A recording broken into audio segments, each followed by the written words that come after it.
നിങ്ങളുടെ കിടപ്പാടം വിട്ടിട്ടാണെങ്കിലും ഞാൻ സുപ്രീം കോടതി വരെ പോകും. ഞാൻ LLB പാസ്സായി വക്കീലായതിനു ശേഷം സുപ്രീം കോടതി കാണുക എന്നുള്ളത് എന്റെ ഒരു വലിയ ആഗ്രഹമായിരുന്നു. അല്ല, അതിന് പറ്റുന്ന കേസുകളൊന്നും ഇതുവരെ വന്നില്ല. ഇപ്പൊ അതുപോലെ കേസ് വന്നതാണ്. അതുകൊണ്ട് എന്തായാലും നമുക്ക് ഡൽഹി പോകണം. അപ്പോ നമുക്ക് ഈ കേസിന്റെ പ്രാരംഭ പ്രവർത്തനങ്ങൾക്കൊക്കെ വേണ്ടിയിട്ട് ഒരു 5000 ഉറുപ്പ്യ വേണം.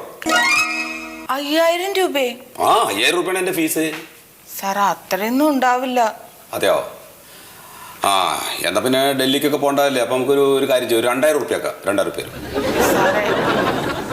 ബുദ്ധിമുട്ടാണ്. എന്നാ 1500 മതി. 1000 ഉറുപ്പ്യ.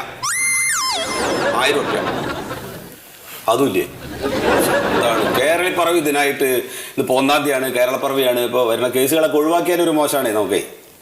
അപ്പോ എന്താ 1000 ഉറുപ്പ്യ അല്ലേ? സാറേ ഞാനൊരു 500 രൂപ തരാം.